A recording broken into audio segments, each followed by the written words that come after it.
Mga 900 milya ang layo mula sa Kiev. Isang Russian na oil refinery ang abala sa Saratov. Nagpo-produce ito ng gamit para sa makinarya ng digmaan ng Russia. Milyong toneladang gasolina, diesel, at iba pang produktong langis ang dumadaan taon-taon sa pasilidad ng Saratov. Dahil dito, naging target ito at tinamaan ng Ukraine sa sentro. Sumabog ang ulap na hugis kabute sa Russia matapos tamaan ng Ukraine ang Saratov refinery. Araw-araw, unti-unting winawasak ng Ukraine ang kinabukasan ng Russia sa pagsira ng oil refining nito. Ibinahagi ng Euromaidan Press noong Agosto 10 na kinumpirma ng General Staff ng Sandatahang Lakas ng Ukraine ang tagumpay ng pag-atake sa Saratov. Ayon sa mga opisyal, nagpadala ang Ukraine ng mga drone sa refinery ng rehiyon na direktang tumama at nagdulot ng malalaking pagsabog na nag-iwan sa pasilidad na nasusunog. Nag-post sa Facebook, ipinahayag ng General Staff. Ngayong gabi, tinamaan ng unmanned systems ng Sandatahang Lakas ng Ukraine, kasama ang iba pang depensa, ang Saratov Oil Refinery Plant sa Saratov, Russia. Naitala ang mga pagsabog at sunog sa kumpanya dahil sa banggaan. Matindi ang tinama ng Ukraine sa Saratov. Ayon sa New Sky, inimbestigahan nila kung gaano kalaki ang pinsalang dulot ng mga drone ng Ukraine. Sinabi ito sa gabing kumikislap ang langit sa liwanag. Nagpakawala ang mga drone ng Ukraine ng 8 to 15 pagsabog sa Saratov Oil Refinery at paligid nito. Nagsimula ang mga pagsabog bandang 2:00 ng madaling araw. Iniulat ng Russian military telegram channel sa New Sky na may 12 ng Ukrainian drone sa kalangitan noong gabing iyon. Idineklara ang state of emergency habang umaatake. Ayon sa New Sky, ipinagmamalaki ng Russia na napabagsak nila ang 8 drone sa Saratov. Sa pag-ataking, nagpadala ang Ukraine ng 100 at 20 drone magdamag. Ilan sa mga drone na iyon ay tunay na napabagsak mula sa himpapawid. At may isa na bumagsak sa isang bakuran na nagdulot ng takot sa mga sibilyan. Karamihan sa mga drone na dumating sa Saratov ay tumarget sa oil refinery na mahalaga sa makinarya ng digmaan ni Vladimir Putin. Malaki na ang pinsala sa refinery na iyon. Kinunan ng mga saksi ang makapal na itim na usok sa industrial na lugar matapos ang mga pagsabog. Ayon sa New Sky, ayon sa mga lokal na autoridad, malubha ang pinsala sa mga kagamitan sa produksyon at hindi agad na apula ang apoy sa loob ng mahigit 2 oras. Nagtagumpay din ang drone strike ng Ukraine na magkaroon ng dagdag na benepisyo na mapilitang magpatupad ng mga restriksyon sa lahat ng flight papasok at palabas ng Saratov mula 2 hanggang 5. Hindi ito ang pangunahing layunin ng atake. Nakakatulong ito kahit papaano para muling ipaalala ng Ukraine sa mga mamamayang Ruso na ang digmaang sinimulan ng kanilang pinuno ay maaaring bumalik sa kanila anumang oras. Iniulat ng New Sky ang sabi ng residente ng Saratov, "Pakiramdam ko hindi lang ito atake, kundi parang tuloy-tuloy na pambobomba. Patuloy pa ring naririnig ang mga pagsabog sa labas ng lungsod at yumanig ang lahat ng bintana." Pagkatapos ng 6:00 ng umaga, hindi na bumalik sa dati ang lungsod. Hindi na rin nakakagulat makita ito sa mga video. Ipinost ng United 24 Media sa X. Malinaw na ipinapakita ng 14 segundong video ang mga nagawa ng Ukraine. Maagang umaga ng Agosto 10, makapal na itim na usok ang umakyat sa langit mula sa malaking sunog na kuha ng video patungong Saratov Refinery. Kahit na ang taong kumukuha ng video ay medyo malayo sa sunog, napakalakas ng ingay sa paligid. Isa pang palatandaan na tinamaan ng Ukraine ang kanilang target. At saka, napakalaki talaga ng apoy mismo. Kung 1 o 2 drone ang sumabog sa gabi sa isang gusali, magdudulot ito ng sunog pero hindi mapupuno ng usok ang paligid. Malinaw na may tinamaan ang Ukraine na malaki. Parang oil refinery na may produktong pwedeng magdulot ng malaking sunog kapag nasindihan. Siyempre, ang Russia ay nagkukunwaring parang walang nangyayari. Iniulat ng Al Jazeera noong Agosto 10 na, ayon sa lokal na gobernador ng Saratov, mga drone ng Ukraine ang pumatay sa isang tao at sumira ng ilang residential apartment building. Binanggit ang nasirang industrial na pasilidad. Pero hindi sinabi ng gobernador kung ang oil refinery sa Saratov ang tinutukoy. Ayon sa New Sky, inulit ng Russian Defense Ministry ang dati nilang pahayag. Nawasak na lahat ng unmanned aerial vehicle. Hindi totoo na walang malalaking pinsala. Malaki ang pinsala base sa laki ng apoy sa United 24 na footage. Hindi na sinabi ng ministeryo na drone debris ang sanhi ng mga naiulat na sunog. Madalas sabihin ito ng mga Ruso pero hindi pinaniniwalaan. Pansinin ding hindi sinabi ng ministeryo na lahat ng unmanned aerial vehicle ng Ukraine ay napabagsak, kundi nasira lang ang mga ito. Marahil ito ay isang banayad na pag-amin sa katotohanan na ang ilan sa mga drone ng Ukraine ay sinadyang winasak ang kanilang sarili sa pamamagitan ng direktang pagtama sa Saratov Oil Facility. Hindi natin alam, pero nananatili ang tanong kung bakit pinili ng Ukraine na atakihin ang oil refinery na siyam na raang milya mula Kiev. Ang mas malalim na sagot sa tanong na iyan ay may kinalaman sa mahalagang papel na ginagampanan ng langis sa digmaan ng Russia laban sa Ukraine. At tatalakayin natin ang sagot na iyan maya-maya. Tungkol naman sa kung bakit Saratov ang pinili, malinaw ang sagot. Maraming ginagawang refined oil products ang Saratov. Binanggit ito ng General Staff ng Ukrainian Army sa Facebook post nila. Isa ang Saratov Oil Refinery sa pangunahing fuel infrastructure ng Russian Federation na nagsusupply ng langis sa mga tropang mananakop. Ang taunang kapasidad nito sa pagproseso ay umaabot ng hanggang 7 milyong tonelada ng langis. Sinasabi nga na 7 milyong tonelada ng langis. Tandaan, ang lahat ng ito ay krudong langis na ginagawa ring pinong langis. Sa madaling sabi, mahalaga ang Saratov sa makinarya ng digmaan ng Russia. Kinukuha nito ang hilaw na langis at ginagawang gasolina, diesel at iba pang panggatong. Kailangan ito ng Russia para sa mga tangke, armored na sasakyan at karamihan ng makinaryang gamit sa labanan sa Ukraine. Hindi pa kasama rito kung ilang tonelada ng pininong langis mula sa 7 milyon ang napupunta sa mga consumer ng Russia o naibebenta sa ibang bansa. Kumikita ang Russia para pondohan ang digmaan ni Putin. Ayon sa United 24 na nagbigay ng detalye tungkol sa pasilidad sa Saratov. Ipinunto nito na noong 2024 halos naabot ang pinakamataas na kapasidad dahil nakaproseso ng 58 milyong toneladang krudong langis sa taon. Bukod sa gasolina at diesel, sabi ng United 24 na kaya rin nilang gumawa ng planta para sa fuel oil, vacuum gas, langis, technical na asupre, at bitumen. Isa itong multigamit na pasilidad na kaya ring mag-imbak ng malaking dami ng langis ng Russia. Ayon sa United 24, ang Saratov na planta ay responsable sa 22% ng refining volume ng Russia. Maaaring maliit lang ito sa una, pero tandaan ang sinabi namin sa simula ng video. Araw-araw, winawasak ng Ukraine. Ang ibig naming sabihin ay hindi isang hiwalay na pag-atake lang sa oil refinery ang ginawa ng Ukraine sa Saratov na nagkataon lang. Kasama ito sa serye ng mga atake. Layunin ng sama-samang pagsisikap na pabubain ang kakayahan ng Russia sa pagre-refine ng langis hanggang hindi na sila makagawa ng sapat na refined oil products para sa supply ng kanilang mga tropa. Ayon sa pangkalahatang staff ng Sandatahang Lakas ng Ukraine, patuloy na nagsasagawa ang depensa ng Ukraine ng mga hakbang para pahinain ang militar at ekonomiya ng kalaban. Para mapatigil ang armadong aggression sa ating estado, bawat apektadong bagay sa teritoryo ng Russian Federation na sumusuporta sa kanilang digmaan laban sa Ukraine ay naglalapit sa atin sa makatarungang kapayapaan. Tinapos nila ang post sa isang mabigat na babala. Itutuloy, sino mang makakabasa noon ay maaaring mag-akala ng ganoon.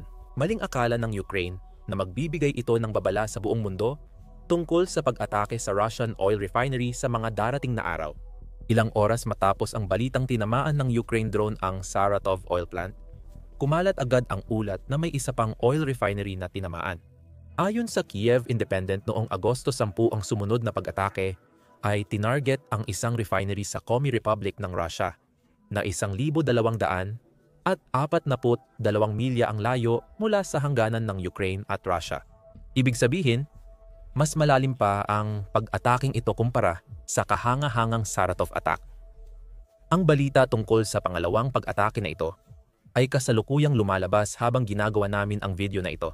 Ayon sa source mula sa Military Intelligence Agency ng Ukraine, Main Directorate of Intelligence of the Ministry of Defense of Ukraine, kinumpirma nila ang pag-atake sa Kiev Independent. Ayon sa source, unang beses na tinarget ng Ukraine ang Lukoil Ukhta Refinery sa Komi Republic, gaya ng Saratov. Ang planta sa Komi Republic ay nagbibigay sa militar ng Russia ng gasolina at lubricant para sa kanilang mekanisadong unit. Mayroon pa nga tayong ilang detalye tungkol sa pangalawang pag-atake na ito. Ayon sa source ng Main Directorate of Intelligence of the Ministry of Defense of Ukraine, nagawa ng Ukraine na tamaan ang isang tangke ng petrolyo. Dahilan para ito ay tumapon. Walang sunog na naiulat, ngunit ang natapong petrolyo sa konkreto ay hindi na magagamit. Kaya ang epekto nito, pagdating sa pagwersa sa Russia na mawalan ng mahalagang yaman, ay pareho lang. Ayon sa Main Directorate of Intelligence of the Ministry of Defense of Ukraine, sinira ng mga drone ng Ukraine ang isang planta na gumagawa ng gasolina, propane at butane. Inilikas ng mga autoridad ng Russia ang planta sa gitna ng pag-atake, pero hindi napigilan ang Ukraine na makapuntos ng mas maraming direktang tama. Mahalagang gabi para sa Ukraine ang Agosto 10 na bagit na ang pag-atake sa Saratov ay bahagi ng serye. Kasunod nito ang sa Komi Republic. Pero marami pang ibang pag-atake ng Ukraine laban sa mga pasilidad ng pagdadalisay ng langis ng Russia nitong mga nakaraang araw. Noong Agosto 8, 2 araw bago ang Saratov attack, naglabas ng buod ang The Moscow Times. Tinamaan ng Ukraine ang dalawang pinakamalaking oil refinery ng Russia bago ang Agosto 10 na pilitang magsara para kumpunihin ang mga refinery ng Ryazan at Novokubishevsk. Ayon sa isang kaparehong source, sinabi umano ng mga planta sa Reuters na aabutin ng halos isang buwan bago sila muling mapagana. Malaking problema ito sa Russia dahil mas mataas ang kapasidad ng dalawang plantang ito kaysa sa Saratov facility. Ang Ryazan plant ay nagpoproseso ng 137 m tonelada ng krudong langis kada taon at 83 m tonelada naman sa Novokubishevsk. Alam natin na 7 milyong tonelada bawat taon ang pinoproseso ng Saratov. Ipagpalagay nating natigil ang operasyon ng planta dahil sa pinakabagong pag-atake ng Ukraine ng isang buwan. Mula dito, makikita nating napakamahal para sa Russia ang isang buwang tigil operasyon sa tatlong plantang ito. Hindi na kayang iproseso ng Ryazan plant ang 114 milyong tonelada. Ang pagsasara ng Novokubishevsk plant ay magdudulot ng di mapoprosesong 6,600 66 na tonelada habang sa Saratov plant naman ay mahigit 583,000 tonelada ang apektado. Pagsama-samahin mo lahat at makakakuha ka ng halos 200 at 39 na milyong tonelada ng oil refining na basta na lang nakuha ng Ukraine mula sa kamay ng Russia. At hindi pa kasama dyan ang Komi Republic plant na tinamaan ng Ukraine ilang oras lang matapos ang Saratov. Ayon sa The Moscow Times, nabawasan ng Ukraine ng halos 10% ang kapasidad ng oil refining ng Russia nitong mga nakaraang linggo. Maaaring lampas 10% na ito dahil sa dalawang bagong pag-atake matapos lumabas ang artikulo ng The Moscow Times. Lahat ng ito ay bumabalik sa dahilan kung bakit matindi ang pagtama ng Ukraine sa oil refinery ng Russia. Mayroong ilang mga dahilan. Ang ilan dito ay may agarang epekto sa digmaan sa Ukraine, habang ang iba naman ay mas may kinalaman sa kung paano pinapahaba ng Ukraine ang laban. Russia tila hinahatak patungo sa pagkawasak ng kinabukasan nito. May saysay ang pag-atake ng Ukraine sa mga refinery ng langis ng Russia dahil kapag kaunti ang nararafi ng langis, kaunti rin ang gasolina para ito sa tropa ni Putin sa frontline ng Ukraine. Ayon sa General Staff ng Armed Forces ng Ukraine at New Sky, tiniyak ng Ukraine na ang kanilang mga pag-atake ay nakatutok lang sa militar na infrastruktura ng Russia. Kasama sa malawak na definisyon ng infrastruktura ang oil refinery. Ang gasolina mula rito ay dinadala sa sinakop na teritoryo ng Ukraine gamit ang railway network ng Russia. Tanggalin ang pinagmumulan at mauubusan ng gasolina ang tangke ng Russia. Hindi ito bagong taktika ng Ukraine. Noong Abril 2024 iniulat ng politiko ang problema ng Russia sa gasolina matapos simulan ng Ukraine ang mga pag-atake sa oil refinery. Noong panahong iyon, nagsisimula pa lang ang Ukraine gumawa ng long-range drone, kaya nagagawa na nitong magsagawa ng ganitong pag-atake ng regular. Nagkaroon ito ng epekto. Tumaas ng halos 10% ang diesel bago mag-Abril 20, 2024 at umabot sa pinakamataas sa 6 na buwan ang gasolina dahil sa 20% pagtaas mula simula hanggang katapusan ng Abril 2024. Ang pagtaas ng presyo ay senyales na umepekto na ang pressure ng Ukraine sa mga refinery ng langis ng Russia. Simula noon, mas matindi nang tinatamaan ng Ukraine ang mga refinery. Noong Pebrero, Iniulat ng Atlantic Council na serye ng long-range na pag-atake ang nagpahinto sa 10% ng kapasidad ng pagdadalisay ng langis ng Russia. Katulad ng ulat ng Moscow Times noong Agosto, yung huling bilang ba ay 10% ng nabawasang kapasidad ng langis ng Russia? Ibig bang sabihin na ibalik ng Russia ang kapasidad sa pagdadalisay pero nawala ulit ang 10% pagkatapos ng ilang buwan? Hindi tayo sigurado. Kahit ano paman, hindi ito ang sitwasyon na gusto ng Russia na kaharapin. Tuwing may pag-atake sa oil refinery, napipilitang pabagalin ng Russia ang produksyon. Kahit panandalian lang. Balik tayo sa labanan. Ang mga pagbagal na yan ay may malinaw na epekto. Ayon sa Center for Strategic and International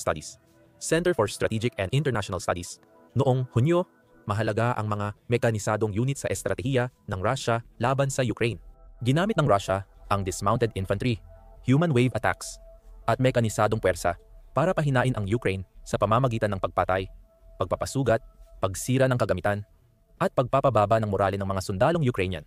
Ayon sa Center for Strategic and International Studies, paano mapipigilan ang tuloy-tuloy na pag-atake, kundi sirain ang mga pasilidad na nagpapalakas dito?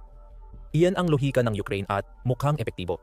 Dahil sa kakulangan sa kagamitan tao at gasolina, pinago ng Russia ang taktika at ngayon ay umaatake sa Ukraine gamit ang mas maliliit na grupo ng sundalo. Dati, gumagawa ang Ukraine ng fortifikasyon laban sa buong mekanisadong batalyon na may tangke at 500 sundalo. Ngayon, kailangang baguhin ang estratehiya para harapin ang unit na minsan 20 sundalo lang at madalas walang tangke. Ayon sa politiko noong Hulyo, napilitan ang Russia sa pagbabagong ito dahil naubos ang kanilang mekanisadong unit at inatake ng Ukraine ang mga pasilidad ng Pinong Langis. Kaya nahirapan sa supply ng gasolina para sa mga tangke at armored vehicles. Nakikita nating pinahihina ng pag-atake ng Ukraine sa mga refinery ang tropa ng Russia. Pero paglipol, paano mangyayari iyon? Ang lahat ng ito ay nauuwi sa epekto sa ekonomiya na dulot ng mga pag-atake ng Ukraine sa mga refinery ng Russia. Nakikita natin ang maliit na halimbawa ng ganitong problemang pang-ekonomiya sa lokal na antas. Ayon sa News Sky, ang sektor ng pagpipino ng langis sa Saratov ang gulugod ng ekonomiya ng rehiyon. Maaaring mawalan ng trabaho ng ilang linggo o buwan ang mga nagtatrabaho sa planta dahil sa drone attack ng Ukraine habang may pagkukumpuni. Kung wala ng iba, ang digmaan ay bumabalik sa mga tao ng Russia dahil kay Putin, kahit hindi direktang tinatamaan ng Ukraine ang mga sibilyan. Pero nagpapahiwatig din ito ng mas malalaking problema sa sektor ng langis ng Russia ngayon. Noong Hulyo, iniulat ng Center for Research on Energy and Clean Air na bumaba ng 18% ang kita ng Russia mula sa fossil fuels sa ikalawang quarter ng 2000 at 25 kumpara noong 2024. Kahit tumaas ng 8% ang benta ng Russia ng mga fuel noong 2000 at 25, malaking problema pa rin ito para sa kanila. Mas marami silang naibenta ng pinunalangis, pero mas mababa ang kita nila ngayon kaysa dati dahil sa serye ng pag-atake na nagbawas ng 10% ng kapasidad ng refinery ng Russia. Nababawasan na ang kakayahan nilang magbenta ng mas maraming produkto para matugunan ang mababang presyo. Ibig sabihin, mas kaunting pera ang papasok para suportahan ang digmaan ni Putin. At hindi rin makakatulong ang mga ulat na lalabas sa huling bahagi ng Hulyo. Ipinapahiwatig na magbabawal ang Russia ng export ng gasolina maliban sa ilang piling bansa sa Agosto at Setyembre. Ayon iyan sa Reuters. Ibig sabihin ng hakbang na ito ay sinusubukan ng Russia na panatilihin hanggat maaari ang kanilang gasolina sa loob ng bansa upang matiyak na sapat ang supply para sa pangangailangan. Siyempre, kapag nabawasan ang supply, mas malaki ang ginagastos ng mga Ruso para sa mga produktong langis. Habang humaharap sila sa presyon ng inflation na nananatiling 74% noong Hunyo kahit bumaba ito ng 3 sunod na buwan. Lahat ito ay tungkol sa presyon. Presyon sa mga mamamayang Ruso, presyon sa ekonomiya ng Russia, presyon sa militar ng Russia. Dahil ito sa mga drone ng Ukraine na nakakapasok sa depensa ng Russia at tinatamaan ang mga refinery gaya ng sa Saratov. May isang mahalagang punto tayong natalakay kanina. Ang mga pag-atake ng Ukraine laban sa planta sa Saratov at iba pang mga pasilidad ng pagpipino ng langis ay isang mahusay na paraan upang muling madama ng mga mamamayang Ruso ang digmaan sa Ukraine. Tandaan, Ang Saratov ay 900 milya mula Kiev. Mas malayo ang pasilidad sa Komi Republic na tinamaan ng sunod na drone strike ng Ukraine. Parehong mga lokasyon ito na kahit sa pinakamalalim na imahinasyon, walang Rusong inakala na kayang tamaan ng Ukraine noong inilunsad ni Putin ang kanyang pananakop. Dapat ligtas ang mga iyon, pero ngayon naglalagablab na ang mga refineriya nila. Patuloy na pinapatunayan ng Ukraine na ang dating malayong likuran ay hindi na ganoon kalayo. Ang mga long-range na pag-atake gamit ang drone ay naging realidad na ngayon ng digmaan sa Ukraine para sa dalawang bansa. Kahit naghahanda si Pangulong Donald Trump na makipagkita kay Vladimir Putin sa Alaska para pag-usapan ang pagtatapos ng digmaan, magpapatuloy pa rin ang malalalim na pag-atake. Iginiit ni Pangulong Volodymyr Zelensky na hindi kailanman magbibigay o makikipagpalitan ng teritoryo ang Ukraine sa Russia, anuman ang resulta ng usapan. Ang pag-atake sa malalim na likuran ng Russia ay nagpapalakas sa mensaheng iyon. Ipinapakita sa Russia na malayo pa ang Ukraine sa pagsuko sa laban. Maaaring paparating ang mga panahong puno ng hindi katiyakan para sa Ukraine. Hindi natin malalaman kung gaano ito ka hindi tiyak hanggang matapos ang nalalapit na pagpupulong nina Trump at Putin. Pero ang tiyak ay nasusunog ang pasilidad sa Saratov. Isa ito sa pinakabago sa marami. At tiyak na hindi ito ang huling oil refinery na wawasakin ng Ukraine bago matapos ang digmaan. Ang mga susunod na pag-atake ay lalo lamang magpapalala sa krisis sa langis na sumiklab sa Russia dahil tinatamaan ng Ukraine ang bansa sa pinakamasakit na bahagi. Alamin pa ang iba sa aming video at huwag kalimutang mag-subscribe sa The Military Show para sa iba pang mga video tungkol sa pinakabagong malalalim na pag-atake ng Ukraine laban sa Russia. At maraming salamat, gaya ng dati, sa panonood.